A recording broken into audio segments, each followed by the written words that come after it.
नमस्कार प्यारे बच्चों। आज हम भारत की खोज के अंतर्गत पढ़ेंगे बुद्ध कथा। बुद्ध महात्मा बुद्ध के लिए प्रयोग किया गया है और महात्मा बुद्ध की बुद्ध कथा के विषय में इस पाठ में हमें पता लगेगा। बुद्ध की वह संकल्पना जिसे प्यार से भरे अनगिनत हाथों ने पत्थर, संगमरमर और कांसे में ढालकर आकार दिया, भारतीयों के विचारों की समग्र आत्मा की या कम से कम उसके एक तेजस्वी पक्ष का प्रतीक है। ये बुद्ध की प्रतिमा के बारे में बात की गई कि बुद्ध के आकार या बुद्ध की प्रतिमा जिसको बहुत सारे लोगों ने पत्थर से बनाया, संगमरमर से बनाया या कांसे से बनाया, तो वो केवल एक प्रतिमा मात्र नहीं है बल्कि भारतीयों के विचारों की एक समग्र आत्मा है। भारतीय वैचारिक शक्ति का एक तेजस्वी पक्ष है, अर्थात भारतीय जो विचार हैं उनका एक प्रतीक है। कमल के फूल पर बैठे हुए शांत और धीर, वासनाओं और लालसाओं से परे, इस संसार के तूफानों और संघर्षों से दूर, वे इतनी दूर पहुँच से इतने परे मालूम होते हैं जैसे उन्हें पाना असंभव हो। अर्थात बुद्ध जो है वो वासनाओं से, इच्छाओं से, लालसाओं से, लालच से, सभी चीज़ों से दूर हैं और शांत और धीर है। लेकिन जब हम उन्हें दोबारा देखते हैं तो उनकी आकृति जीवन शक्ति से भरी जान पड़ती है। युग पर युग बीतते जाते हैं पर बुद्ध हमसे बहुत दूर नहीं मालूम होते। उनकी वाणी हमारे कान में धीमे स्वर में कहती है कि हमें संघर्ष से भागना नहीं चाहिए बल्कि शांत दृष्टि से उनका मुकाबला करना चाहिए तथा जीवन में विकास और प्रगति के और बड़े अवसरों को देखना चाहिए। बुद्ध के बारे में सोचते हुए आज भी हम एक जीती जागती थरथराहट पैदा करने वाली अनुभूति से गुजरते हैं। उस राष्ट्र और जाति के पास निश्चय ही समझदारी और आंतरिक शक्ति की गहरी संचित निधि होगी जो ऐसे भव्य आदर्श को जन्म दे सकती है। संचित निधि का अभिप्राय यहाँ पर है इकट्ठा ज्ञान की, जो आंतरिक शक्ति की गहरी संचित निधि अर्थात आंतरिक शक्ति का गहरा ज्ञान हो उनके पास होगा, खजाना होगा जिसके बल पर ऐसी महान विभूति का जन्म हुआ। उसके उपरांत आगे विषय बिंदु आता है चंद्रगुप्त और चाणक्य। मौर्य साम्राज्य की स्थापना। भारत में बौद्ध धर्म का प्रचार धीरे धीरे हुआ। मूल रूप से वह क्षत्रिय आंदोलन था और शासक वर्ग और पुरोहितों के बीच संघर्ष का प्रतिनिधित्व करता था। अभिप्राय ये है कि मूल रूप से एक क्षत्रियों का आंदोलन था, लेकिन शासक वर्ग और पुरोहितों के बीच संघर्ष का प्रतिनिधित्व करता था। अर्थात उस समय शासक वर्ग और पुरोहितों के बीच में एक संघर्ष चल रहा था, उसको ये प्रकट करता है। पश्चिमोत्तर प्रदेश पर सिकंदर के आक्रमण से एक विकास को आगे बढ़ाने में विशेष मदद मिली। जो पश्चिमोत्तर प्रदेश हैं, जो गुजरात से लेकर के और कश्मीर के बीच का जो क्षेत्र है उसको पश्चिमोत्तर प्रदेश बोलते हैं। तो इधर सिंधु घाटी की ओर, वितस्ता नदी की ओर सिकंदर ने आक्रमण कर दिया था, जो यूनान का शासक था और वो पूरे विश्व को विजयी करना चाहता था। तो इसलिए उसने भारत के ऊपर भी आक्रमण किया, क्योंकि भारत तक आते आते उसने लगभग सभी देशों को, सभी राज्यों को जीत लिया था। दो ऐसे विलक्षण व्यक्ति सामने आए जिन्होंने बदलती हुई परिस्थितियों का लाभ उठाते हुए उन्हें अपनी मर्जी के मुताबिक ढाल लिया। ये थे चंद्रगुप्त मौर्य और उनके मित्र, मंत्री और सलाहकार चाणक्य। इन दोनों का मेल बहुत कारगर साबित हुआ। दोनों मगध के उस शक्तिशाली नंद साम्राज्य से निकाल दिए गए थे जिसकी राजधानी पाटलिपुत्र अर्थात जो आधुनिक जो पटना है बिहार की राजधानी, वो कभी पाटलिपुत्र थी, तो मगध साम्राज्य की राजधानी थी। दोनों पश्चिमोत्तर प्रदेश में तक्षशिला गए और उन यूनानियों के संपर्क में आए जिन्हें सिकंदर ने वहां नियुक्त किया था। चंद्रगुप्त की भेंट खुद सिकंदर से ही हुई थी। चंद्रगुप्त और चाणक्य ने राष्ट्रीयता का पुराना पर चिर नवीन नारा बुलंद करके विदेशी आक्रमणकारी के विरुद्ध लोगों को उत्तेजित किया। अर्थात उन्होंने जागरूक किया लोगों को राष्ट्रीयता के प्रति, और एक तरह से चंद्रगुप्त मौर्य और चाणक्य ने उस वक्त एक ऐसा कार्य किया कि उन्होंने पूरे भारत को एक अखंड राष्ट्र में पिरोने का एक प्रयास किया। सभी लोगों को एक भारत का एक एहसास कराया और उनको बताया कि भारत एक है और हम सबको अपने देश की रक्षा करने के लिए इन यूनानी आक्रमणकारियों का विरोध करना चाहिए। यूनानी सेना को खदेड़कर तक्षशिला पर अधिकार कर लिया गया। राष्ट्रीयता की पुकार सुनकर बहुत से लोग चंद्रगुप्त के साथ हो गए और उन्हें साथ लेकर चंद्रगुप्त पटना तक पहुंच गया। सिकंदर की मृत्यु के 2 ही वर्ष में उसने पाटलिपुत्र पर अधिकार करके मौर्य साम्राज्य की स्थापना की। लिखित इतिहास में पहली बार एक विराट केंद्रीय राज्य की स्थापना हुई। पाटलिपुत्र इस महान साम्राज्य की राजधानी थी। यह एक नया राज्य था। कैसा? सौभाग्य से हमें इसका पूरा ब्यौरा मिलता है, भारतीय भी और यूनानी भी। एक विवरण शिल्युकस के राजदूत मैक्सथनीज ने छोड़ा है और दूसरा कौटिल्य का अर्थशास्त्र, जो कहीं अधिक महत्वपूर्ण राजनीति शास्त्र है और उसी समय की रचना है। देखिए, ये जो समय था चंद्रगुप्त मौर्य और चाणक्य का, उसके 2 बहुत ही जबरदस्त प्रमाण हमें मिलते हैं, एक भारतीय प्रमाण और एक यूनानी प्रमाण। भारतीय प्रमाण तो है जो कौटिल्य का अर्थशास्त्र है, उसकी रचना में पूरा वर्णन उसका मिलता है, और दूसरी ओर जो यूनानी एक प्रमाण है वो मिलता है हमें शिल्युकस के राजदूत थे मैक्सथनीज, जो भारत में काफ़ी वर्षों तक रहे और उन्होंने भारत की राजनीति के ऊपर और भारत की सांस्कृतिक सभ्यता के ऊपर एक ग्रंथ लिखा। तो उन दोनों ग्रंथों से हमें उस समय के बारे में काफ़ी कुछ जानकारी प्राप्त होती है।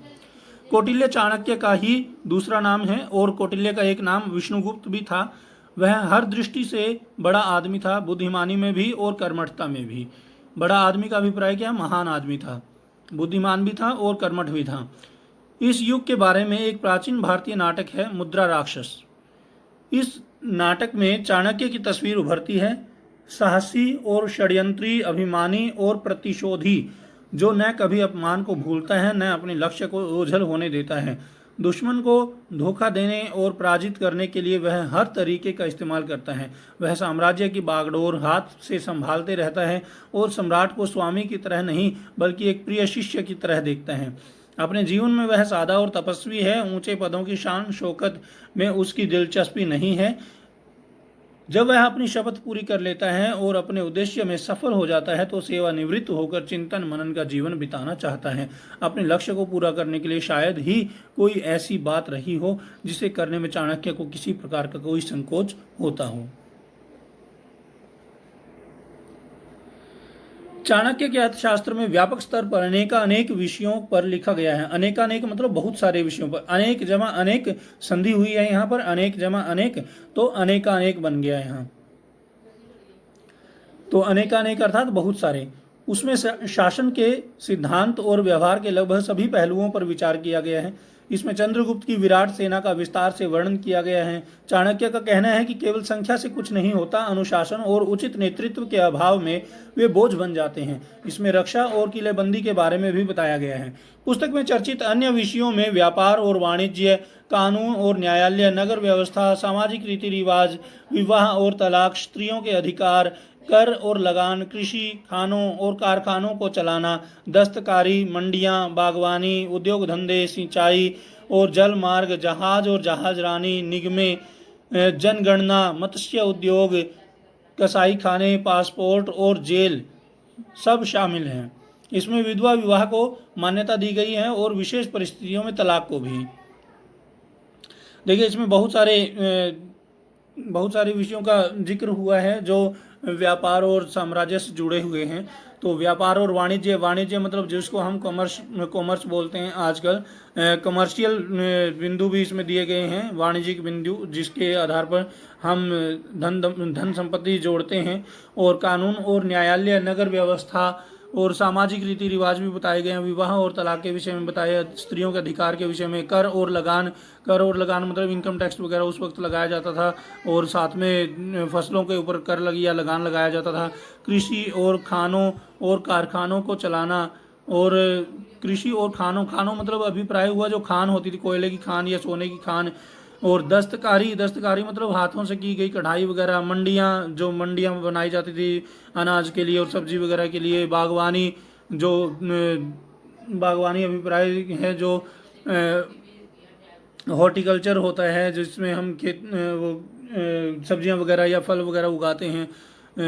और उद्योग धंधे सिंचाई मतलब खेतों में पानी वगैरह की व्यवस्था करना, जल मार्ग, रास्ते, जो समुद्री रास्ते होते थे या जो नदियों के रास्ते होते थे, नदियों के द्वारा व्यापार किया जाता था, नदियों के रास्ते नौकाओं के माध्यम से इधर उधर जाया जाता था। जहाज और जहाज रानी, जहाज, समुद्री जहाज जो होते थे, और बड़े बड़े जो जहाज होते थे, जो समुद्री बेड़े होते थे, और निगमें निगमें मतलब जैसे नगर निगम बनाए जाते हैं, उस वक्त भी ऐसे निगम बनाए जाते थे, या बहुत सारी संस्थाएं बनाई जाती थी विभिन्न कार्यों के लिए।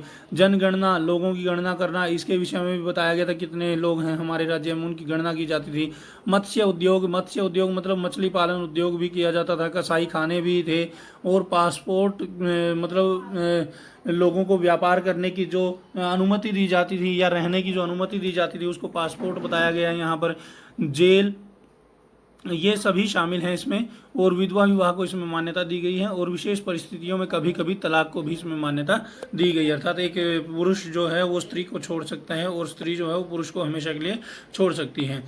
अपने राज्याभिषेक के समय राजा को इस बात की शपथ लेनी पड़ती थी कि वह प्रजा की सेवा करेगा, उसका सुख उसकी प्रजा के सुख में है, उसकी खुशहाली में है, वह उसी को अच्छा समझेगा जो उसकी प्रजा को अच्छा लगेगा, उसे नहीं जो खुद को अच्छा लगे।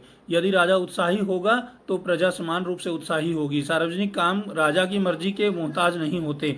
सार्वजनिक काम राजा की मर्जी के मोहताज नहीं होता, अर्थात जो लोक हित के किए गए, जो सभी के लिए किए जाने वाले जो काम हैं, जो सभी के कल्याण के लिए काम किए जाते थे, प्रजा के कल्याण के लिए काम किए जाते थे, वो राजा की मर्जी के मोहताज नहीं होते। अर्थात बिना राजा की मर्जी के भी उनको पूरा किया जा सकता था, और उसे खुद हमेशा इनके लिए तैयार रहना चाहिए। तो इससे अच्छा है कि राजा खुद ही उनके लिए तैयार रहे और उसमें योगदान दे। यदि कोई राजा अनीति करता है तो उसकी प्रजा को अधिकार है कि उसे हटाकर किसी दूसरे को उसकी जगह बैठा दें। एक तरह से जनतांत्रिक व्यवस्था उन्होंने लागू की थी, प्रजातांत्रिक व्यवस्था लागू की थी, और उन्होंने एक तरह से अधिकार दिया था प्रजा को कि अगर राजा दुराचरण करता है या सही ढंग से उनकी देखरेख नहीं करता तो उनको हटा करके किसी अच्छे व्यक्ति को राजा वो बना सकते हैं। अब बात आती है महान सम्राट अशोक की।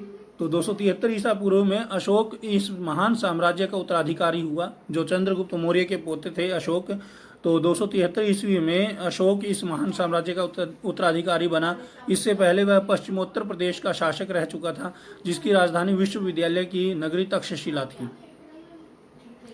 उस समय साम्राज्य के भीतर भारत का एक बहुत बड़ा भाग आ गया था, और उसका विस्तार मध्य एशिया तक हो चुका था। मतलब मगध चंद्रगुप्त मौर्य के समय में भारत एक बहुत बड़ा साम्राज्य बन चुका था, जिसमें अफगानिस्तान तक की सीमाएं और उधर से मध्य एशिया तक इसकी सारा विस्तार हो चुका था। केवल दक्षिण पूर्व और दक्षिण का एक भाग उसके अधिकार क्षेत्र में नहीं आ पाए थे। संपूर्ण भारत को एक शासन व्यवस्था के मातहत इकट्ठा करने के पुराने सपने ने अशोक को प्रेरित किया, और उसने तत्काल पूर्वी तट के कलिंग प्रदेश को जीतने की ठान ली। तो कलिंग को युद्ध में हराने के लिए उसने खूब मारकाट की, और ये एक अशोक का एक अभिलेख है जो उस वक्त की शैली में लिखा हुआ है। ये अभी हमारे लिए समझना मुश्किल है, लेकिन इतिहासकारों ने इसको पढ़ा है, इसको समझा है। कलिंग के लोगों के बहादुरी से मुकाबला करने के बावजूद अशोक की सेना जीत गई। इस युद्ध में भयंकर कत्लेआम हुआ। जब इस बात की खबर अशोक को मिली तो उसे बहुत पछतावा हुआ और युद्ध से विरक्ति हो गई। बुद्ध की शिक्षा के प्रभाव से उसका मन दूसरे क्षेत्रों में विजय हासिल करने और साहसिक काम करने की ओर घूम गया, अर्थात उसने युद्ध को बिल्कुल छोड़ दिया और शांति अपना ली। अशोक के विचारों और कर्मों के बारे में हमें फरमानों से जानकारी मिलती है कि जो उसने जारी किए और जो पत्थर और धातु पर खोदे गए, ये फरमान पूरे भारत में फैले हैं और अब भी मिलते हैं। देखो, अशोक जो थे वो बार बार संदेश जारी करते थे, बार बार आदेश जारी करते थे। फरमान का अभिप्राय हुआ आदेश, तो वो आदेश जारी करते थे कि इस स्थान पर ये कार्य किया जाए, इस स्थान पर ये कार्य किया जाए। और उन्होंने बहुत सारे लोक कल्याण के कार्य किए, कुएं खुदवाए, पेड़ लगवाए, जो सड़कें बनवाई। तो मतलब उनका पूरा ध्यान जो था वो विकास के लिए, विकास करने में लग गया, और वो किसी भी तरह से किसी को कोई हानि नहीं पहुंचाना चाहते थे, बल्कि एक महान राजा की तरह उन्होंने प्रजा को अच्छे से उसका पालन पोषण किया और बहुत सारे लोक कल्याण के कार्य उन्होंने करवाए। कलिंग को साम्राज्य में मिलाए जाने के ठीक बाद ही महामहिम सम्राट ने धर्म के नियमों का उत्साहपूर्वक पालन किया। उन नियमों के प्रति प्रेम और उसको अर्थात धर्म को अंगीकार करना आरंभ कर दिया। उनके एक फरमान ने कहा गया कि अशोक अब आगे किसी प्रकार की हत्या या बंदी बनाए जाने को सहन नहीं करेगा, अर्थात अब वो किसी की हत्या नहीं करेगा, किसी को बंदी नहीं बनाने देगा।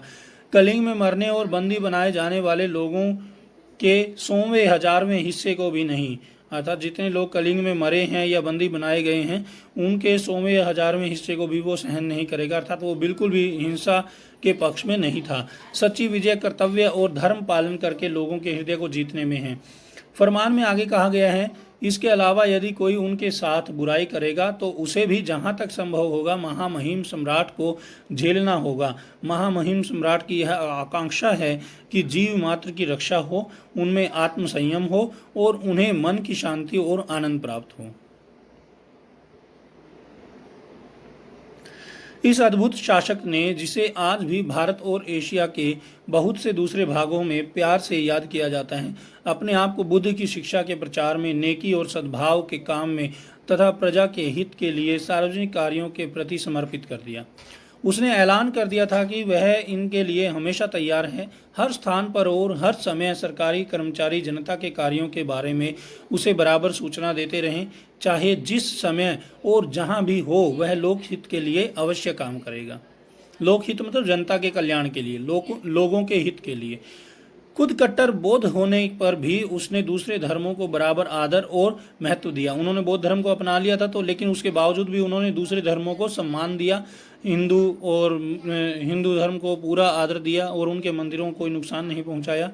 अशोक बहुत बड़ा निर्माता भी था। उसने अपनी कुछ बड़ी इमारतों को बनाने में मदद के लिए विदेशी कारीगरों को रख छोड़ा था, अर्थात विदेशी कारीगरों को बुलाया था। यह नतीजा एक जगह इकट्ठे बने स्तंभों के डिजाइन से निकाला गया है जो पर्सिपोलिस की याद दिलाते हैं। पर्सिपोलिस एक स्थान है, उसके वहाँ पर भी ऐसी ही इमारतें बनाई जाती हैं।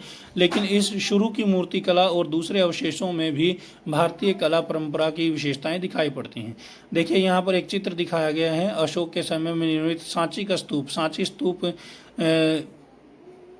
स्तूप क्या होता है? स्तूप जो होता है एक बड़ी इमारत जो कि एक तरह से लोगों को एक यादगार के रूप में समर्पित की जाती है ताकि युगों युगों तक उस स्थिति को लोग जाने और समझें।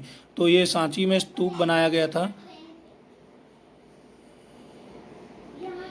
41 साल तक अनवरत शासन करने के बाद ईसा पूर्व 232 में अशोक की मृत्यु हो गई। मतलब ईसा के जन्म से 232 वर्ष पहले अशोक की मृत्यु हो गई थी। और अनवरत शब्द यहाँ पर आया। अनवरत मतलब निरंतर, लगातार। H.G. वेल्स ने अपनी आउटलाइन ऑफ हिस्ट्री में, यह पुस्तक का नाम है उनकी, H.G. वेल्स की पुस्तक है आउटलाइन ऑफ हिस्ट्री। यूरोपियन लेखक हैं, तो उन्होंने अपनी हिस्ट्री में बताया है। उसके बारे में लिखा है कि बादशाहों के दसियों हजार नामों में जिनसे इतिहास के पृष्ठ भरे हैं, जिनमें बड़े बड़े राजे महाराजे, शहंशाह और नामी गिरामी शासक शामिल हैं, अशोक का नाम अकेला सितारे की तरह चमक रहा है। वोल्गा से जापान तक आज भी उसका नाम आदर से लिया जाता है। मतलब उन्होंने बहुत लोगों का कल्याण के कार्य किए, इसलिए आज भी उनको आदर से जाना जाता है।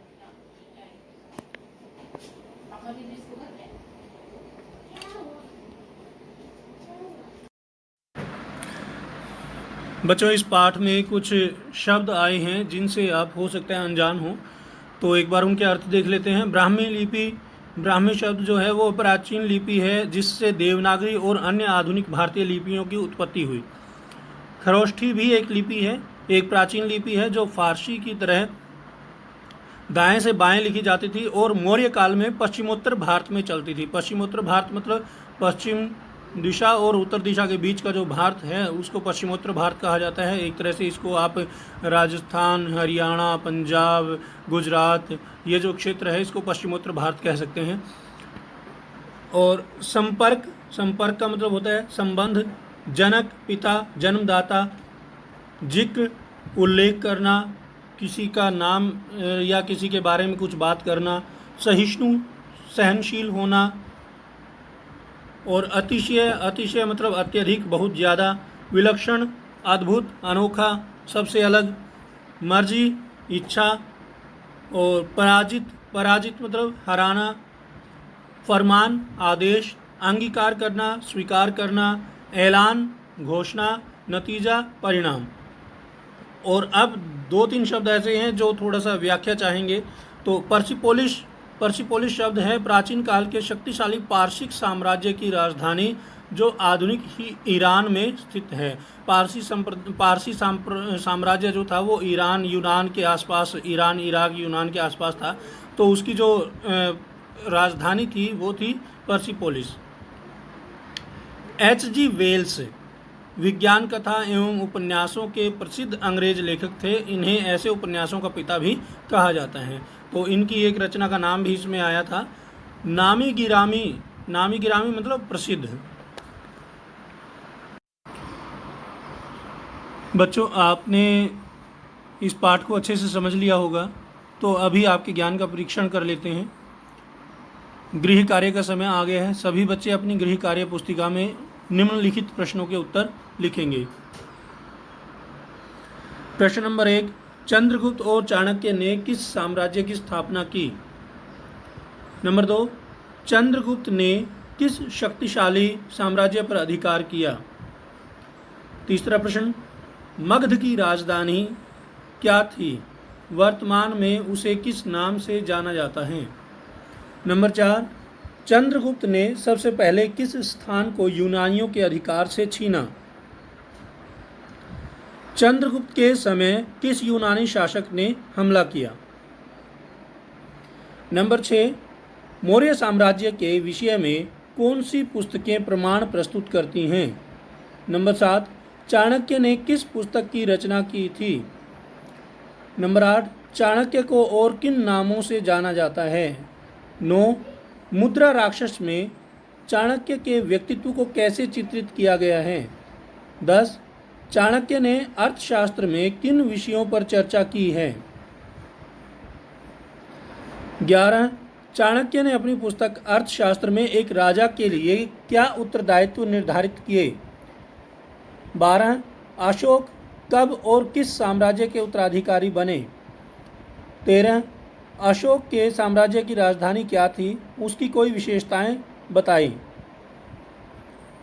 14, किस युद्ध ने अशोक के हृदय को बदल दिया? 15, कलिंग के युद्ध में हुए महाविनाश के बाद अशोक ने कौन सा मार्ग अपनाया?